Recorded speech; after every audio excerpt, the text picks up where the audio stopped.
pediu Marta. Não vejo nenhum desencanado ao lado dele, falou Mimi através da médium Elisa. Por que ele está me interrompendo? Quanto mais olho para ele, mais sinto que o conheço. Porém, tenho a certeza de que não conheço esse quase careca. Como falava, meu amor se suicidou, sim. Encontraram-no enforcado na árvore do jardim, que, na época, era verde e, na primavera, se enchia de lindas flores amarelas. Dentro do bolso dele, havia uma carta para mim. Reconheci sua letra. Na missiva, ele escrevera que me amava e que nosso amor era impossível, que embora, queria que eu fosse feliz e que pensasse nele de vez em quando. Gritei desesperada quando vi meu amor dependurado por uma corda no galho. Meu pai mandou 2 empregados me levarem para meu quarto e me trancar. Soube depois que outros 2 empregados tiraram o corpo dele da árvore e levaram para os pais. Como não parava de gritar, papai entrou no quarto e me bateu. Pare, menina, ordenou ele. Ele morreu porque quis. Encontraram esta carta no bolso dele, é para você. Se continuar gritando, amarro-a na cama e a amordaço. Sabia que ele fazia o que dizia e parei de gritar. Li a carta. Sofri muito, a dor que sentia parecia que me arrebentaria o peito. Soube, por uma empregada, o que meu pai fizera na véspera com a família dele. Ele preferira morrer do que ficar longe de mim e, para não prejudicar a família, tomou aquela decisão trágica. Os pais dele venderam o sítio e foram embora para longe com os filhos. Senti ódio de meus pais, de minha mãe, porque não guardou meu segredo, não me ajudou, e do meu pai, por ter atacado o sítio, a casa que ele morava. Fiquei anos sem olhar para eles, conversava somente se muito necessário. Nunca esqueci este amor. Amei-o muito, ainda o amo, e fui amada. Papai até tentou me casar, mas me recusei. Era tão grosseira com os pretendentes e me enfiava tanto quando eles vinham me conhecer que nenhum deles quis casar comigo. Resolvi ficar solteira. Você soube que mudou de plano, do físico para o espiritual, viu outros desencanados e não viu o moço que amou? Perguntou Marta. Ele se suicidou e foi para o inferno. Todos os que se suicidam vão para o inferno. Não podia ir lá nem ele pôde sair do seu castigo eterno. O inferno não existe, esclareceu Marta. Não pensou que sua morte não foi como esperava, como acreditava. Morreu e não viu Deus, não foi julgada, não viu o céu nem o purgatório. Não quis entender o porquê de ter permanecido aqui. Foi uma escolha. Quis ficar. Mas agora estou curiosa.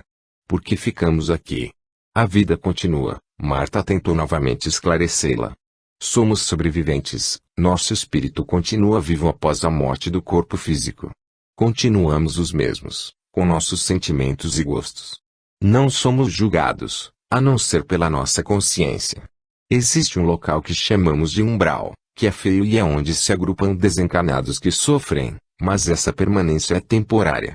Existem também lugares bonitos, onde os bons e aqueles que desejam se melhorar moram. São locais agradáveis, mas também moradias temporárias. E, infelizmente, há desencanados como vocês, que ficam onde residiram, e os motivos são diversos. O fazem por gostar e por querer ficar. Aquela árvore era a lembrança do meu amor que morreu por mim. Mas que coisa! Por que esse moço está assim? Por que chora? Sinto que o conheço.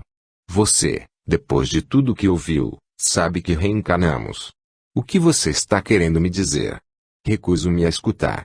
Meu Deus, Mimi fez uma ligeira pausa e olhou atenta para Marcelo. Ele não está no inferno. Reencarnou? Impossível. Ele me amava e não ia fazer isto comigo. Estou tentando lhe explicar que nenhum sofrimento é eterno. Se ele tivesse saído do inferno, teria vindo ficar comigo. Mimi, por favor, raciocine, pediu a doutrinadora.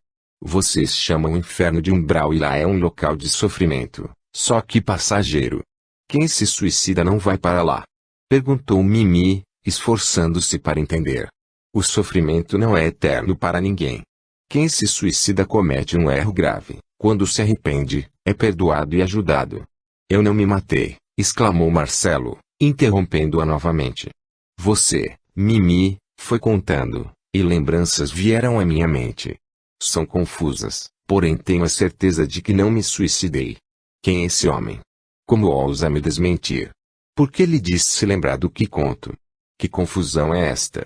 Perguntou Mimi. Boa noite.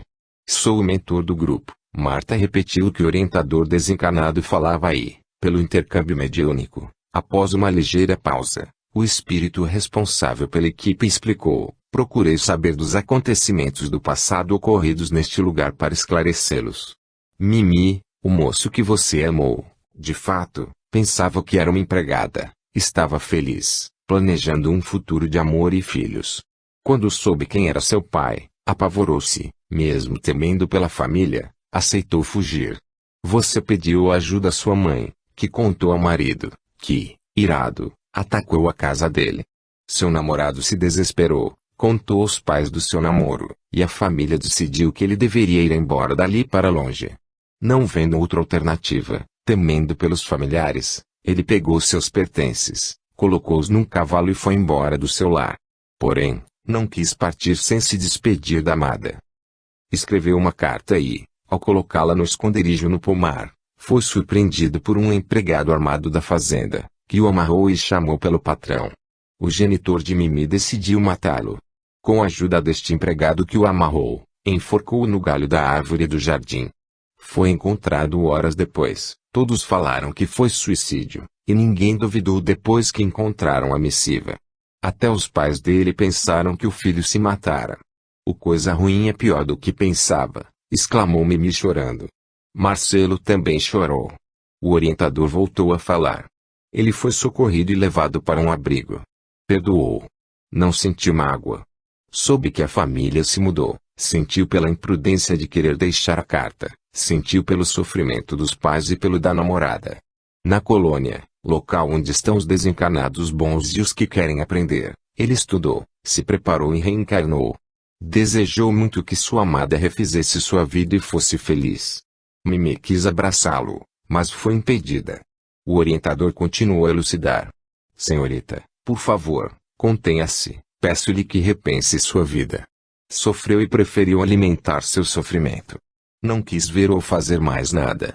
Sua vida poderia ter sido diferente se tivesse perdoado, fosse ajudar aqueles que sofrem. Quando enxugamos lágrimas, não temos tempo para chorar ou encaramos os motivos que nos fazem sofrer de outra forma. Somos consolados conforme consolamos. Realmente, não adianta ficar mais sentida com o papai. Que vida triste eu tive e tenho. Meu amor não morreu por mim. Não fui amada como pensava, pelo que lembro, penso que a amei, sim. Marcelo novamente a interrompeu. O amor verdadeiro é aquele que quer o outro feliz. Não pode ser demonstrado se matando ou assassinando alguém. Sinto-me desiludida.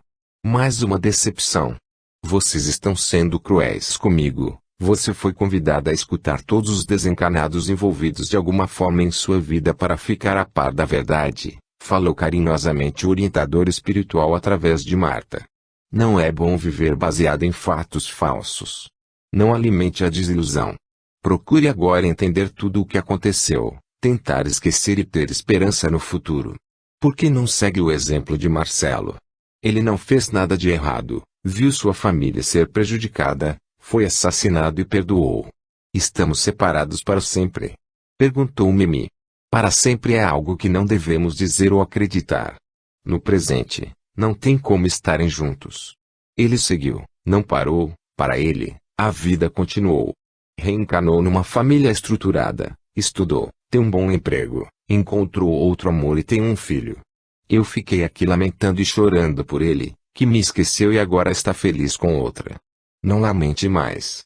Quando amamos alguém, queremos que o ser amado esteja bem e feliz perto ou longe de nós.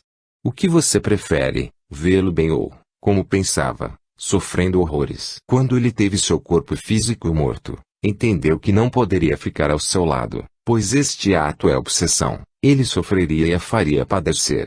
Desejou que você fosse feliz, refizesse sua vida. Marcelo reencarnou porque foi aconselhado a continuar aprendendo e a fazer o bem. Aceite nosso convite para morar no local onde aprenderá a ser útil. Cuide agora de você para, no futuro, cuidar de outros e ser feliz. Vocês têm razão. O que eu fiz por mim? Muito pouco. Quero estudar. Acho que já é hora de perdoar e pedir perdão. Vou com vocês. Desculpem-me. Não se preocupe, Estela. Depois do que ouvi, não volto mais aqui. Marcelo, você me amou? É tão triste partir daqui pensando que não fui amada por ninguém. O que recordo, respondeu Marcelo, é que, desde que a vi, queria fazê-la feliz. Quando desencarnei, desejei ardentemente que você me esquecesse e refizesse sua vida. Queria que se casasse com uma pessoa boa, tivesse um lar e filhos. Estes desejos são de pessoas que amam. Continuo a lhe desejar a mesma coisa, quero que eu seja feliz. Eu amei você, Mimi. E continuo lhe querendo bem. Acho que compreendi. Vou aprender a amar assim. Tentarei ficar bem. Obrigada. Estou cansada. Adeus. Elisa suspirou, enxugou o rosto. Através da mediunidade de Marta, o orientador esclareceu: meus companheiros de trabalho, os 2 moradores da casa aqui presentes e Marcelo, nada é por acaso. Você nos preocupava, sabíamos que tinha que resolver esta dificuldade e estamos contentes por tê-la solucionado. Podemos tirar destas 2 reuniões um bom exemplo. Fazemos de nossa vida o que queremos. Marcelo, na sua encarnação anterior, perdoou, sentiu por ver aqueles que amava sofrerem, não se importou por ser taxado de suicida, continuou a viver no bem. Quando Marcelo reencarnou nestas terras, tinha pedido para ter mediunidade para ajudar as pessoas deste local com benzimentos, orientando desencarnados e até sanando dores físicas. Não teve tempo, desencarnou e não foi culpa dele. Foi uma prova. E obteve êxito. Perdoou na prática, como havia aprendido na teoria. Quis voltar ao físico para fazer o que havia planejado anteriormente, e esperamos que continue fazendo bem com sua mediunidade. Você se sentirá melhor porque a Mimi não chorará mais por você e não sentirá mais tristeza. Nem todas as tristezas que encarnados sentem sem entender são por esse motivo. O seu, Marcelo, foi especial, como é para cada pessoa. Cada um tem uma história de vida. Uma causa comum de melancolia é deixar a mediunidade sem usá-la para o bem. Agora me afastarei da médium, mas ficarei aqui. Boa noite, responderam todos. Juarez orou agradecendo. Acenderam a luz. Você está bem, Marcelo? Marta estava preocupada com seu companheiro de trabalho. Sinto-me aliviado. Como falei, desde que cheguei aqui, senti conhecer o lugar. Não dentro da casa, porque nunca entrei aqui, mas o morro, o jardim e o pomar. Quando Mimi começou a contar, as cenas vieram à minha mente, e lembrei-me jovem, dela, dos nossos encontros, do amor puro e sincero. Ainda bem que não recordei do meu enforcamento. Quando Mimi falou que me suicidara, tive a certeza que não e acabei por falar. Peço-lhes desculpas pela intromissão. Espero que ela aproveite esta oportunidade e fique bem. Com certeza, Mimi irá melhorar, opinou Marta. Ela se desiludiu ao saber o que ocorreu aqui. Saber a verdade lhe fez muito bem. Se ela quiser reencarnar, o fará longe daqui de Marcelo. Este espírito precisa aprender a amar outras pessoas. Estou envergonhada, falou Estela. Repeli os desencarnados que estavam aqui e agora, sabendo o que ocorreu com eles, percebi que eram eles quem mais precisavam de auxílio. Espero mesmo que todos fiquem bem, que não sofram mais e que Mimi seja feliz. Ela sofreu tanto, merece receber o bálsamo do esquecimento e um novo recomeço. Deseje isso a ela em oração. Sua lembrança carinhosa a estimulará, aconselhou Juarez. Como pode um desencarnado ficar tanto tempo no lugar? Perguntou Epaminondas. Temos o nosso livre-arbítrio, respondeu Marta. Se analisarmos o que escutamos, nenhum deles se arrependeu de seus erros, perdoou, e julgavam que o errado era o outro.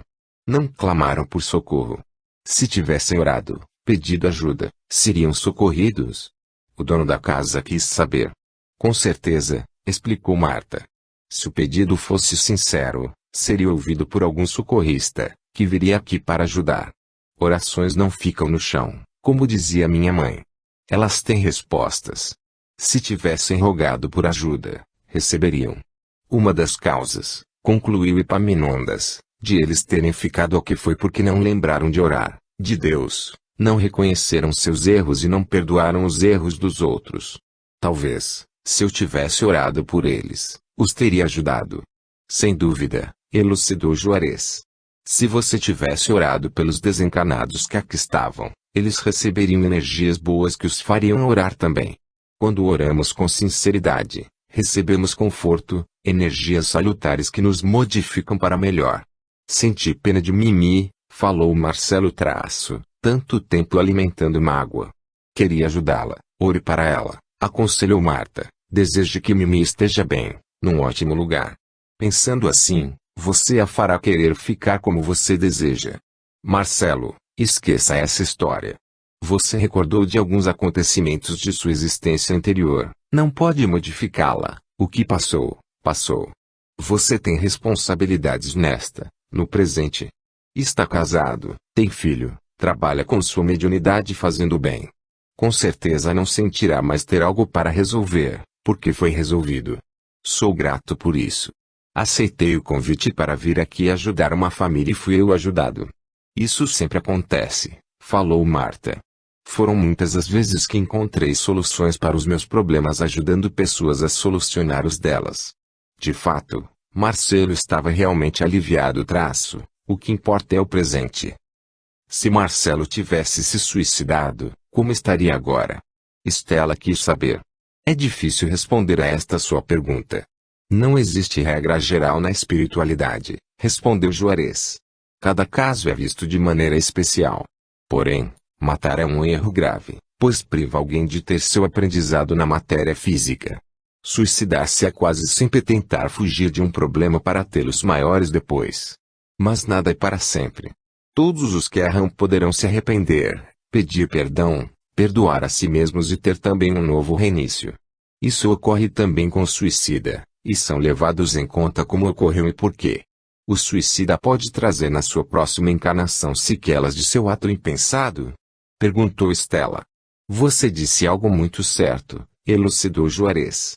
Ato impensado. Creio que, se alguém com ideias suicidas pensasse bem, não o cometeria. Volto a dizer que cada caso é um caso.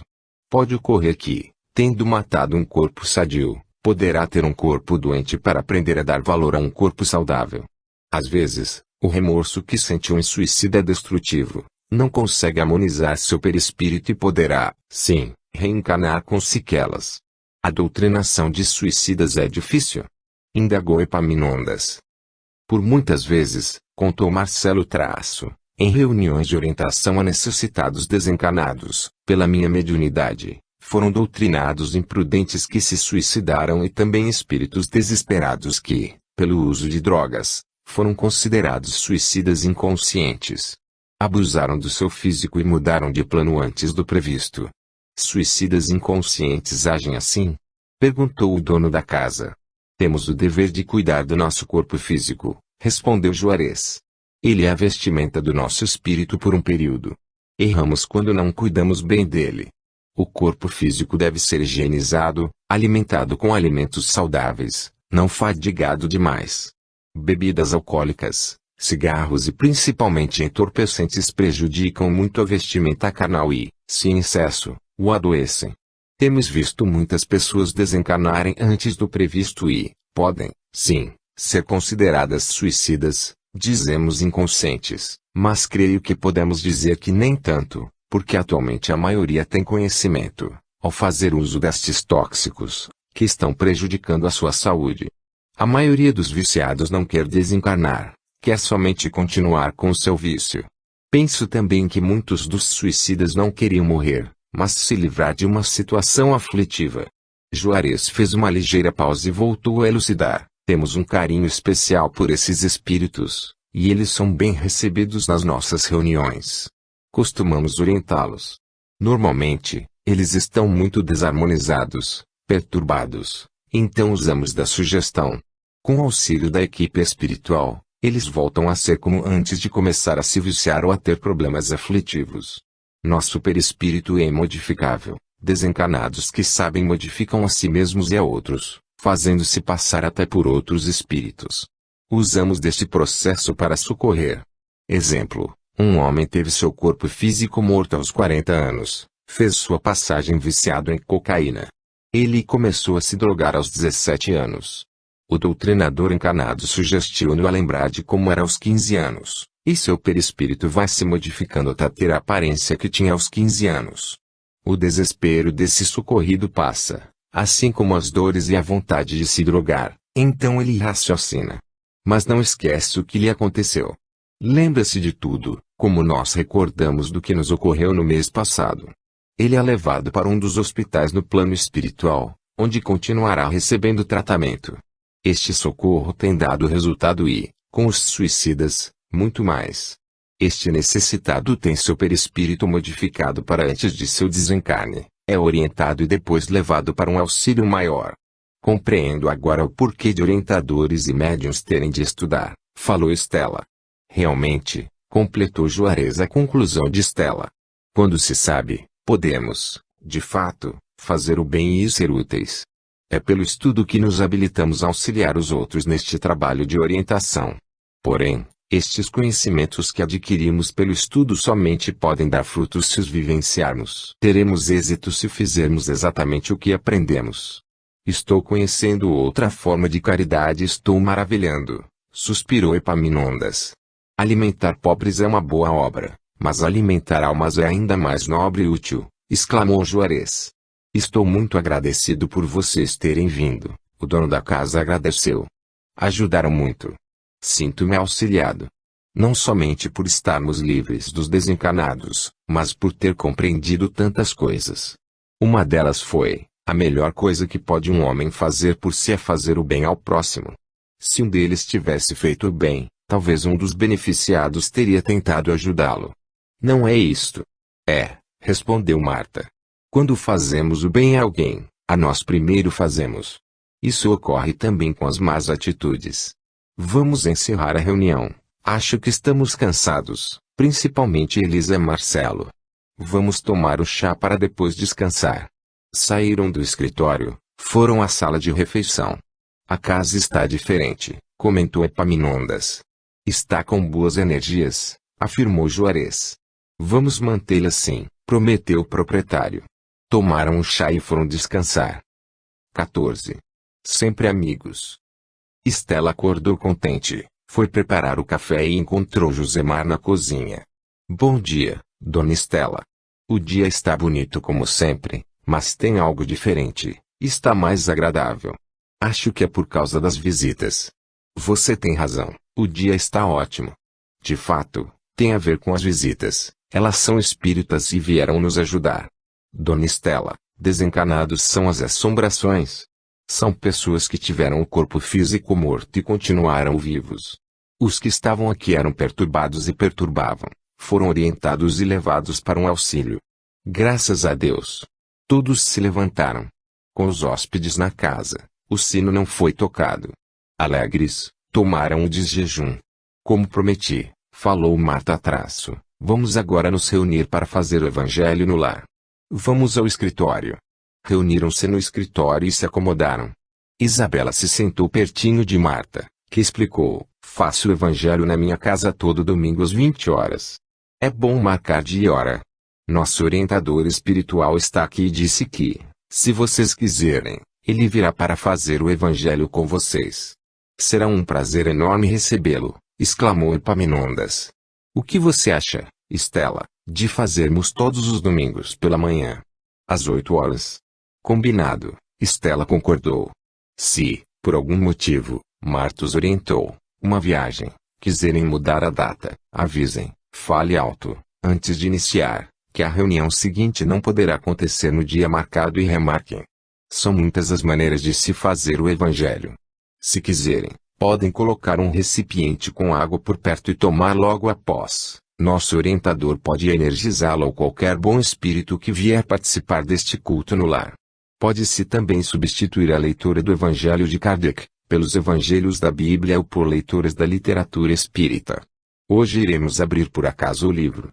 Depois, se vocês quiserem, podem começar do início, cada vez ler um texto.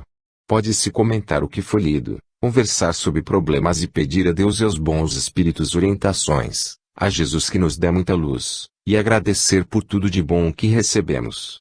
Podemos pedir pelos desencarnados? Perguntou Epaminondas. Sim, respondeu Juarez, podemos pensar numa luz maravilhosa, flores e enviarem pensamento para os desencarnados desejando que estejam bem e felizes. Iniciamos o Evangelho sempre com uma prece. Alguém quer fazê-la? Eu quero, pediu Isabela. Pois faça, meu bem, autorizou Marta. Jesus, eu te amo. Nós o amamos. Um beijo. A garotinha colocou as mãozinhas na boca e depois as levantou para o alto. Muá. Muá. Os adultos sorriram. Para quem está mandando beijos? Perguntou Mariano. Para Jesus, respondeu a menina. Você fez uma oração muito bonita, elogiou Juarez. Vamos abrir o livro Evangelho segundo o Espiritismo e ler um trecho. Juarez fez compassadamente a leitura da lição, o homem de bem. O verdadeiro homem de bem é aquele que pratica a lei de justiça, de amor e de caridade, na sua maior pureza. Alguém quer comentar? Indagou Marta. O que mais admiro nessa lição, disse Juarez, é que devemos amar verdadeiramente e seguirmos os ensinamentos de Jesus. Porque, se o fizermos mais ou menos, podemos cair no risco de sermos pessoas mais ou menos. O que ouvi é o mais lindo ensinamento para bem viver, comentou Epaminondas. Vou ser um menino do bem, afirmou Felipe. É um texto muito bonito, exclamou Mariano. Quero ler essa página mais vezes. Vou deixar este livro com vocês e mandar pelo correio ou por eles as obras de Allan Kardec. É nosso presente, falou Juarez. Obrigado, aceito o presente e fico contente, agradeceu o dono da casa. Como venho na quarta-feira à vila, posso passar por aqui e trazê-los, ofereceu-se a Elisa.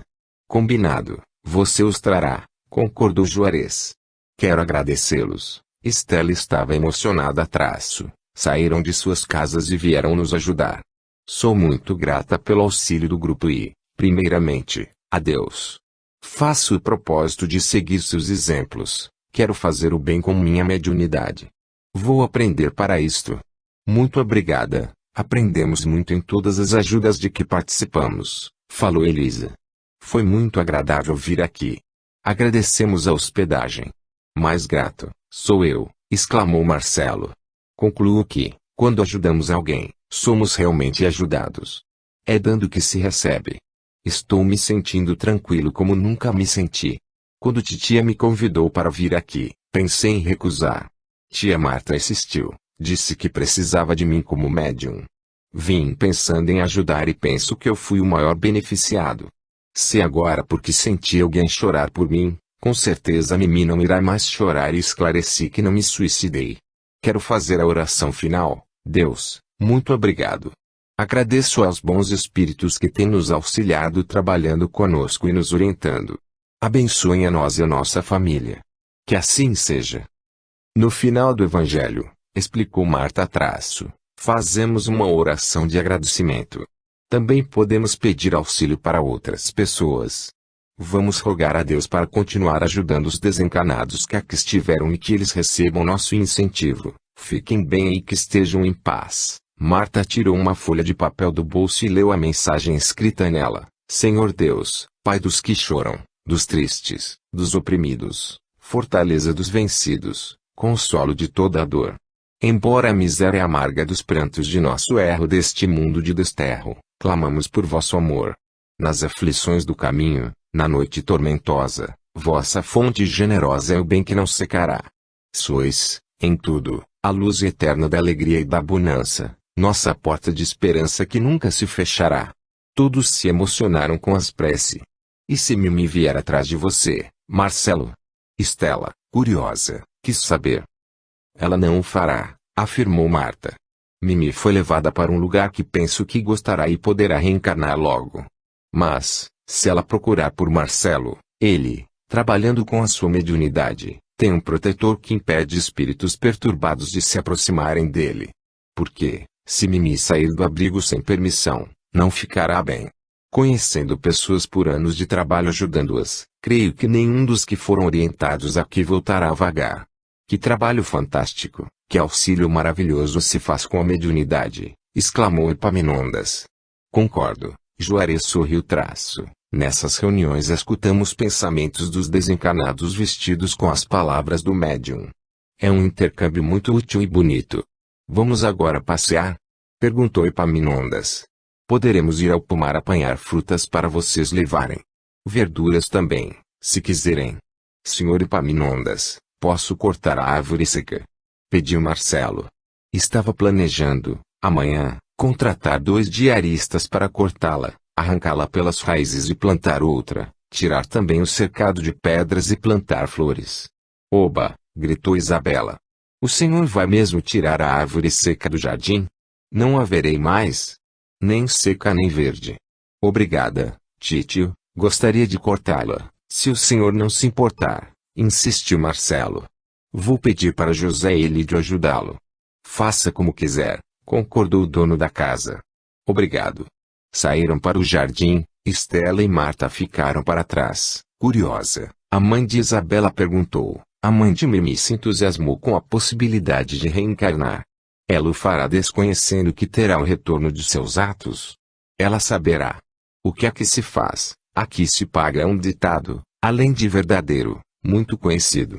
Isto é dito pensando nas más ações, mas o retorno é das ações em geral. Recebemos o bem quando elas são boas.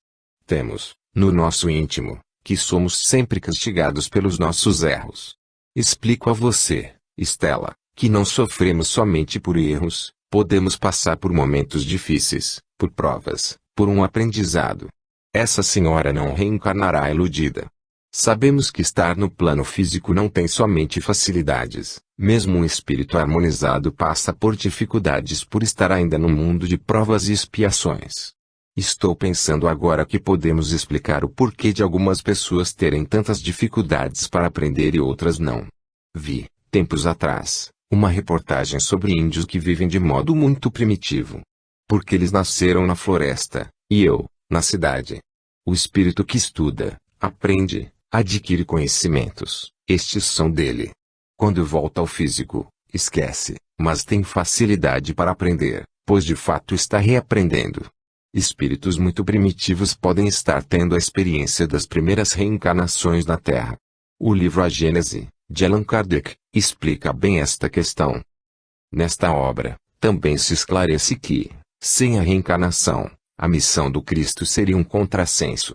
Se a alma de cada homem fosse criada no nascimento do corpo, nenhuma relação teria com as que tinha na Terra desde Adão até Jesus e depois dele.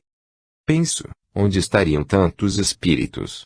E o porquê de uma pessoa estar no corpo físico e ter vivido no período conflitante de uma guerra, e outra no tempo de paz? Por que esta diferença? O princípio da reencarnação é uma consequência necessária da lei do progresso. Sem a reencarnação, como se explicariam as diferenças físicas, sociais, econômicas e intelectuais que existem entre as pessoas? Estela sorriu, e as duas se juntaram aos outros, no jardim. A esposa de Mariano pensou. Tenho muito o que aprender. Estou bastante interessada por esse assunto. Vou ler todos os livros de Allan Kardec.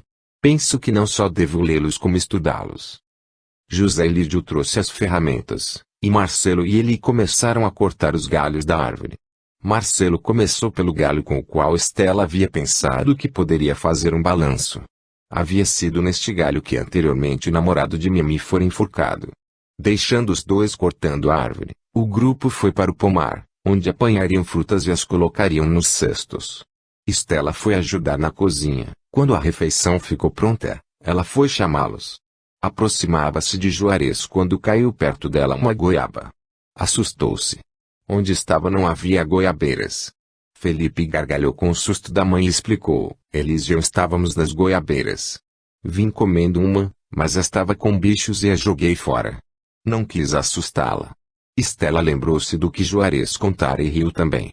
Com certeza, pensou, todos os moradores do sítio, por uns tempos, se assustarão com objetos de frutas caindo. O almoço está pronto, se quiserem, podemos almoçar, convidou Estela. O grupo se reuniu e, carregando cestas, foram para o jardim. Colocaram as frutas, umas em sacos e outras em cestas, na caminhonete. Os hóspedes iriam embora logo após o almoço. Cortamos vários galhos. Marcelo estava contente. Deixem o resto para os diaristas, pediu o dono da casa. O que o senhor irá fazer com esses galhos secos? Perguntou Marcelo. Queimá-los, respondeu Epaminondas. Mas não nos fogões. Farei uma fogueira no pátio com eles. Não quero nem resto desta árvore por aqui. Obrigado, agradeceu Marcelo. Queria mesmo que isso ocorresse. Vou tomar um banho e trocar de roupa. O grupo esperava por Marcelo na área. Conversaram sobre os animais e as plantas, riram muito, estavam contentes. É bom estar com pessoas afins. Passamos horas agradáveis com amigos. Embora houvessem se conhecido recentemente, tinham os mesmos objetivos, gostos, seriam, com certeza, amigos para sempre. Marcelo se reuniu com eles e foram almoçar. Como sempre, Epaminondas orou e o fez emocionado. Hoje não vou, como faço todos os dias, agradecer pelo alimento à minha mesa e por ter saúde para comê-los. Agradecerei por existir a amizade. Fazer refeições entre amigos é fazê-lo com redobrada alegria. Estamos também alimentando nosso espírito. Obrigado, Deus nosso Pai. Foi uma refeição muito agradável. Terminaram, os hóspedes foram aos quartos pegar seus pertences. Epaminondas chamou a sobrinha para ir à cozinha. Ele pediu ajuda para colocar, em caixas, doces e pães e, no isopor, frangos congelados. Vamos pôr isto na caminhonete. Eles levarão frutas, ovos e estas caixas. Que ideia maravilhosa você teve quando pensou em pedir ajuda a eles. Que pessoas boas. José Lídio também havia tomado banho e carregou a caminhonete. As visitas despediram-se com abraços, acomodaram-se no veículo e partiram. Não vou dormir esta tarde, decidiu Epaminondas. Vi, no pomar, um furo na cerca e vou consertar. Posso ir, tio? Perguntou Felipe. Sim, respondeu o tio. Também quero ir, pediu Isabela. Vou também, afirmou Mariano. Vocês vão. Fico para ajudar na cozinha e depois irei organizar os quartos, falou Estela. Os quatro saíram para o pomar, e Estela foi aos quartos, tirou as roupas de cama e as toalhas dos banheiros. Nesta noite, volto para o meu quarto. Sinto a vibração desta casa diferente. Parece um lar, o meu. Como estou contente. Obrigada, Deus. Organizou o essencial. No outro dia, lavaria as roupas e colocaria os móveis nos lugares. 2 horas depois, os 4 voltaram eufóricos. E as crianças, sujas? Mamãe, exclamou Felipe. Titio irá nos levar nas férias de julho para um hotel. Vamos a uma cidade pitoresca 3 horas de carro daqui. É uma cidade turística. Passaremos lá somente uns dias, informou Epaminondas.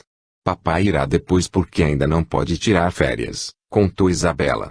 Iremos na quarta-feira pela manhã, planejou o tio. Mariano irá na sexta-feira à tarde, pedirei para Joaquim liberá-lo no sábado. Ele irá de moto. Voltaremos no domingo à tarde. Nunca fui a um hotel, Neisa, comentou Felipe. Eu também não, exclamou Estela. Pois é tempo de irmos, falou o tio. Em janeiro, nas férias de Mariano, iremos todos a um lugar mais longe e por mais dias. Fui a esta cidade, aqui iremos em julho, por 2 vezes, gostei muito, mas não é bom ir sozinho. Tendo vocês por companhia será mais divertido. Todos ajudaram com o jantar, viram televisão e foram dormir contentes. Na segunda-feira, no almoço, Mariano informou, fui na frente do centro espírita, na porta, tem um informativo de dias e horário das atividades da casa. Hoje tem palestra aí e passes às 18h30. Vamos todos, decidiu Epaminondas. As crianças também. Lá, conversaremos com alguém da casa para sabermos como poderemos frequentar. Às 18h, tio, sobrinha e crianças saíram do sítio para ir ao centro espírita. Mariano encontrou-se com eles. As pessoas presentes olharam disfarçadamente para Epaminondas. Ele, embora não fosse da cidade, morava ali havia algum tempo, e todos o conheciam, assim como também a Mariano. Acomodaram-se e escutaram a palestra. Uma senhora falou sobre reencarnação, a partir de lições tiradas do livro Evangelho segundo o Espiritismo, de Allan Kardec, capítulo 4. Ninguém pode ver o reino de Deus se não nascer de novo. Meu Deus, pensou Epaminondas. Creio que tinha preguiça de pensar. Como pude acreditar que vivemos uma vez somente? Como não prestei atenção nas diferenças existentes entre os seres humanos? Amo mais a Deus por entender a reencarnação, pensou Estela. A ciência podia provar a reencarnação, desejou Mariano, como provou que a Terra gira em torno do Sol e que as estrelas são sóis e que existem muitos planetas. Todos deveriam compreender esse processo. Chamados por número que receberam ao chegar, foram tomar passes e voltaram aos seus lugares.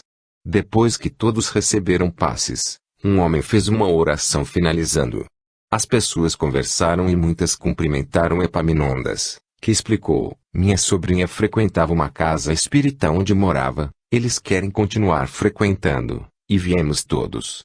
Gostaria de saber como é feito o estudo neste centro. Estela é médium e quer aprender para trabalhar com sua mediunidade, e eu quero estudar. Estou curioso, porque, quanto mais escuto sobre o assunto, mais acho coerente e interessante. Temos palestras e passes nas segundas e sextas-feiras, informou a senhora que deu palestra. No sábado, temos, às 17 horas, evangelização infantil. As crianças são divididas em 2 turmas, pela idade, e ficam nas salas que temos nos fundos. Os pais se reúnem aqui, onde oramos e falamos das dificuldades que temos com os filhos. Qual a melhor maneira de orientá-los e sobre a doutrina espírita? Posso vir? Perguntou Estela. Minha filha tem mediunidade. Ela é muito nova para trabalhar essa sensibilidade, respondeu a senhora. Vocês frequentando, a mediunidade dela não atrapalhará. Tudo é natural quando se tem conhecimento.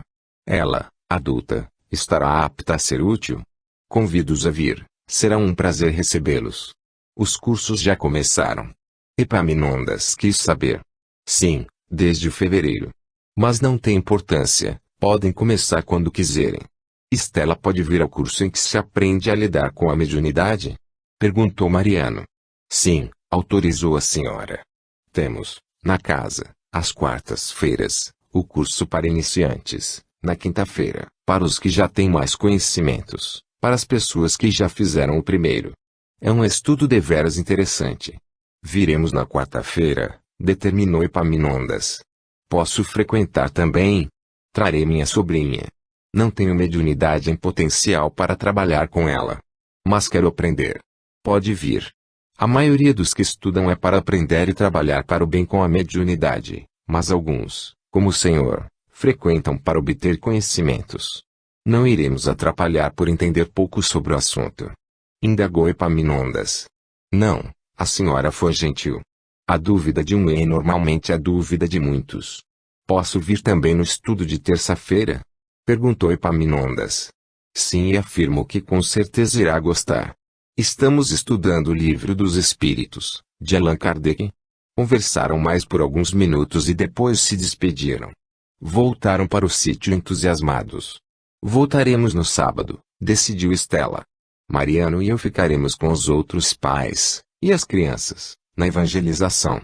Na quarta-feira, volto com Títio para o estudo e, pelo menos por 2 vezes por mês, viremos nas segundas-feiras para recebermos o passe. Títio, o senhor não estudará muito? Perguntou Mariano. O tempo que fiquei sem estudar passou e não posso recuperá-lo.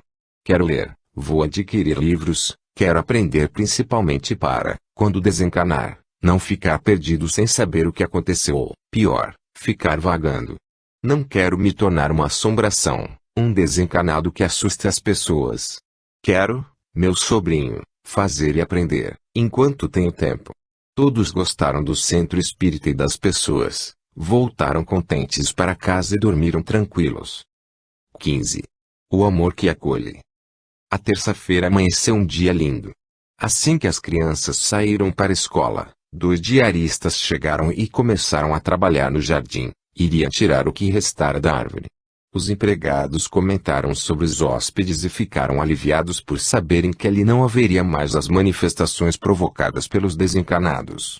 José Lídio fez muitas perguntas ao patrão e demonstrou querer ir ao centro espírita e levar a irmã. Os 2 trabalhadores arrancaram as raízes da árvore, derrubaram a mureta e levaram as pedras na caminhonete para a divisa do sítio, nos fundos do pasto. Com os galhos e o tronco da árvore fizeram uma fogueira. Plantaram no local uma outra árvore e, em volta, muitas flores. Graças a Deus, não veremos mais a árvore seca, pensou Estela. Tio e sobrinho olhavam a fogueira quando viram Isaurinha andando devagar, aproximando-se da área do jardim. Cumprimentaram-na alegres. Que bom vê-la por aqui, exclamou Estela. Com os hóspedes na casa, Estela não fora mais visitá-la. Ia muito à casa de Isaurinha com Isabela porque lá Mimi não entrava, mas gosto dela, pensou Estela. Vim ver como ficou o jardim sem a árvore feia, disse Isaurinha. Estava planejando visitá-la amanhã. Não tive tempo estes dias. Sente-se aqui na área, convidou a esposa de Mariano.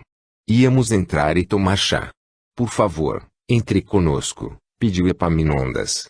Isabela veio abraçá-la e, contente, contou, Isaurinha, estamos livres das almas penadas, ou seja, dos desencarnados. Mimi foi embora. Que bom. Entraram e, enquanto tomavam o chá, contaram para ela o que ocorrera na casa. Somente não falaram da comunicação de João Roberto. Gostaria de ir com vocês ao centro espírita para tomar passe, falou Isaurinha. Planejamos ir na segunda-feira que vem, e a senhora poderá ir conosco, convidou Epaminondas. Combinaram a ida ao centro, assim como também combinaram que Isaurinha iria à casa sede às terças e quintas-feiras à tarde para ensinar Estela a costurar. Foi um encontro agradável. Mãe e filha acompanharam-na de volta à sua casa. Quando Silmara e José Elídio iam embora, Estela resolveu dar um empurrãozinho nos dois. Agora não tinha mais o espírito para impedi-lo de ser feliz com alguém. Zé, disse a esposa de Mariano Traço, Silmara precisa deixar a moto dela na oficina. Você não poderia dar carona a ela? Mas, disse Silmara com expressão de não ter entendido. Estela piscou para ela, sorriu e falou, Silmara está com vergonha de lhe pedir carona. Por que vir a pé se você pode trazê-la? Claro, Silmara. Passo às 7 horas em sua casa, combinou José Elídio. Silmara sorriu contente. Os dois foram embora. À noite, Epaminondas foi ao centro espírita para o estudo. Encontrou-se somente no outro dia com a sobrinha, mas, como esperavam por Elisa, não conversaram. Elisa chegou ao sítio às 9 horas. Apresentou o irmão, pessoa muito agradável, e aceitaram tomar café. Saímos muito cedo de casa. Meu irmão precisa voltar logo. Ele me deixará na pousada e voltará no domingo para me buscar. Espero que dê certo. Por mais que tente me controlar, estou ansiosa. Entregou um pacote ao dono da casa. Juarez lhe mandou. Que simpático. Que presente maravilhoso. Agradeça por mim. Eles e o irmão não demoraram, foram para a vila. Epaminondas abriu o pacote. Como prometera, Juarez mandara toda a obra de Allan Kardec mais 2 infantis para as crianças e um catálogo de uma distribuidora que atendia pelo reembolso postal. Vou comprar alguns, outros infantis para as crianças lerem e uns romances. Vou colocá-los no escritório e deixarei uma estante somente para as obras espíritas. Ontem, contou tio, no curso, conheci outras pessoas e gostei da aula. Eles estão estudando este livro. Pegou e mostrou o traço. O Livro dos Espíritos, estão no capítulo 2 do segundo livro. Esta obra é dividida em livros, são 4, e cada uma destas partes tem capítulos. O estudo foi iniciado no primeiro livro. Vou ler as partes já estudadas e tentar entender. Nas aulas, as perguntas e respostas são lidas e comentadas. Neste capítulo, Epaminondas mostrou-as sobre traço, encarnação dos espíritos, na primeira parte, finalidade da encarnação. Veja que interessante. Na pergunta 132, qual é a finalidade da encarnação dos espíritos? A resposta é, Deus a impõe com o fim de levá-los à perfeição. A encarnação tem ainda outra finalidade, que é a de pôr o espírito em condições de enfrentar a sua parte da criação. Epaminondas leu toda a resposta. Realmente, é muito interessante, Estela concordou. Vou ler esse livro e, com o senhor fazendo o curso, poderá tirar minhas dúvidas. Felipe, assim que chegou da escola, abraçou a mãe e contou, mamãe, Paulo me convidou para o aniversário dele. Aqui está o convite. Será no domingo à tarde. Posso ir? Ele convidou também Isa. Terei de levar um presente. Isso é fácil, intrometeu-se Epaminondas. Estela comprará. Às vezes em que eram convidados, se não tinha dinheiro para o presente, eles não iam, explicou Estela. Vou comprar com o dinheiro que Mariano me deu, comprarei junto com os agasalhos para eles. Vou lhe dar mais, disse o tio Traço, Quero as crianças bem agasalhadas. Felipe logo fará aniversário. Podemos fazer uma festa para ele. Festa, gritou Felipe entusiasmado. Nunca fiz festa de aniversário. Nunca tive uma, pois terá, determinou Epaminondas. Você e Isabela. Faremos uma festa na frente do jardim. Convidaremos seus coleguinhas da escola e da evangelização infantil. Colocaremos balões coloridos. Felipe, Isabela e Epaminondas combinaram os detalhes. Estavam alegres. Títio, seu aniversário é perto do meu. Vamos também fazer uma festa para o senhor?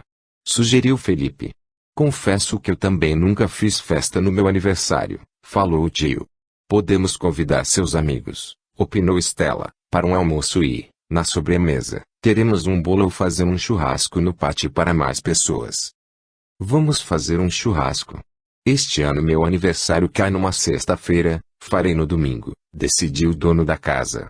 Convidaremos os empregados e suas famílias. Até lá, conheceremos melhor os frequentadores do centro espírita e os convidaremos, assim como os meus amigos.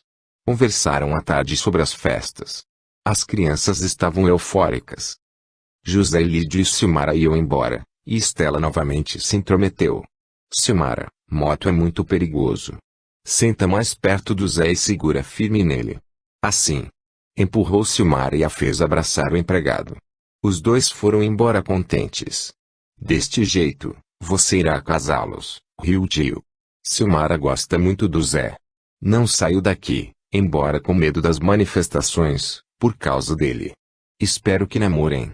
À noite, tio e sobrinha foram ao curso e gostaram muito.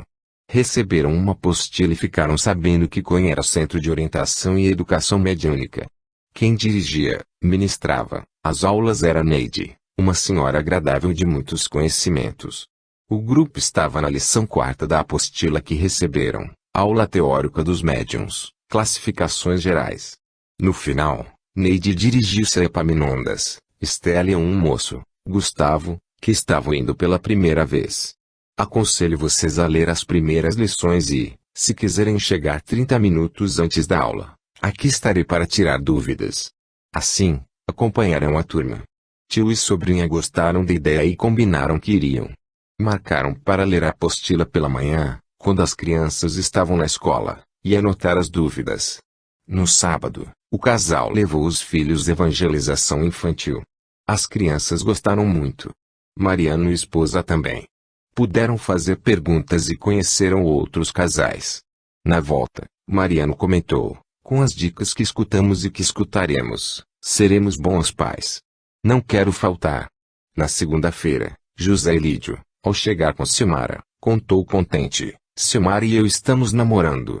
E minha irmã e eu decidimos frequentar o centro espírita.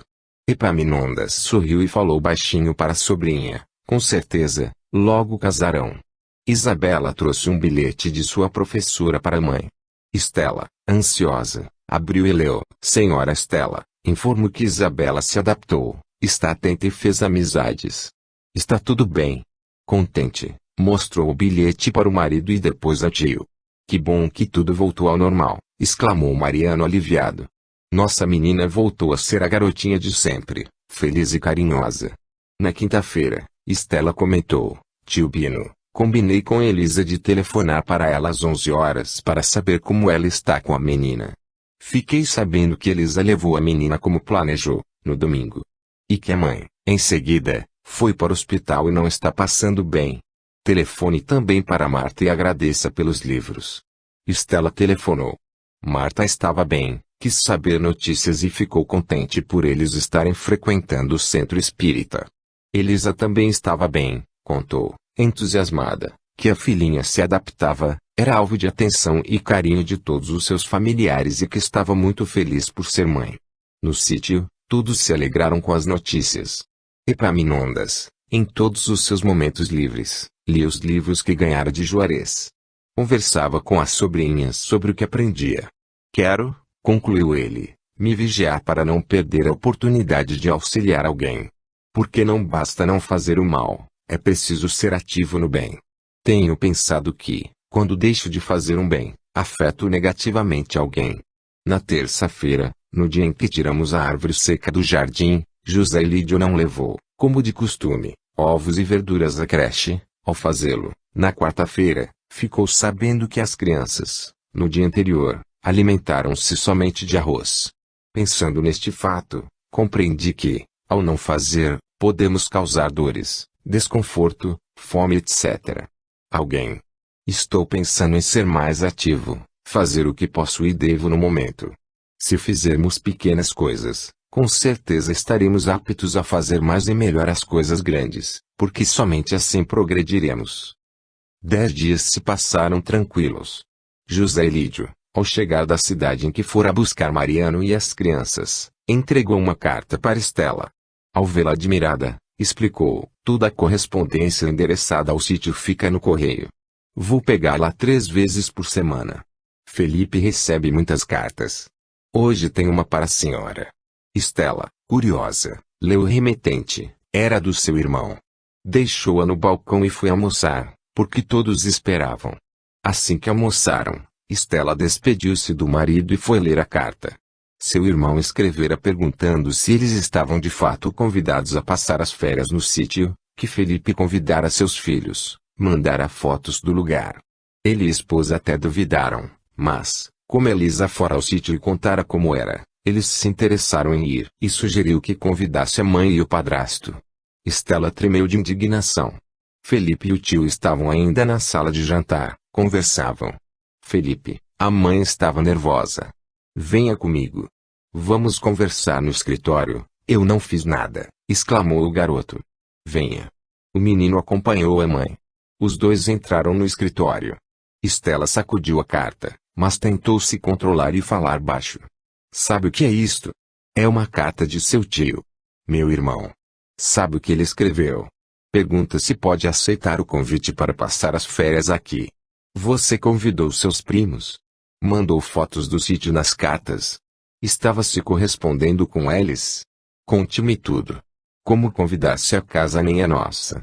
Por que fez isto sem me consultar? Felipe raramente via a mãe brava, sentiu medo e respondeu baixinho. Mamãe, gosto tanto daqui. Nunca morei num lugar tão legal, bonito assim. Quis contar aos meus primos e amigos, queria que soubessem como estou bem, feliz e que moro neste sítio maravilhoso. Por que isso, meu filho? Estela se acalmou. Thales estava sempre me zoando, dizendo que minha casa era alugada e feia, que ia jantar na sua casa por não ter o que comer.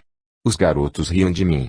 Estela se lembrou do sobrinho Thales. Seu irmão e cunhada não estavam orientando devidamente o garoto, que era muito levado, e concluiu, naquele momento, que era mal educado. Meus filhos, pensou a mãe e suspirou, sentiram as nossas dificuldades. Felipe, por ser mais velho e entender melhor a situação, sentiu mais. Teve vontade de abraçá-lo, porém compreendeu que tinha de educá-lo. Meu filho, você devia ter me contado. Você já estava muito triste. Felipe suspirou. Assim mesmo devia ter me contado. Deve sempre me contar seus problemas e dificuldades. Não devia ter dado importância ao que seu primo lhe dizia, nem seus colegas. A vida é assim, ora podemos estar com problemas, ora não. Não deveria ter mandado as fotos. Se lhe pedisse, iria deixar? Perguntou o garoto.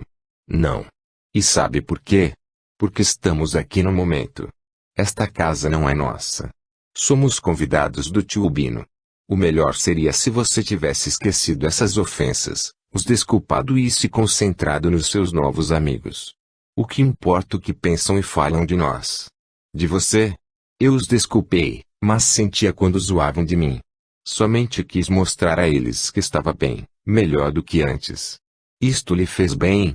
Sentiu-se melhor por isto? Estela quis saber. Senti-me. O garoto estava sendo sincero. Filho, deve ficar contente por estarmos bem, com saúde, seu pai trabalhando, por Tito nos tratar bem. Estes são valores reais. Não podemos viver preocupados com o que as pessoas pensam de nós. Passamos por dificuldades, e você não deveria se importar com comentários nem se gabar agora de estar vivendo melhor. Você agiu errado convidando seus primos para virem aqui. Convidou mais alguém?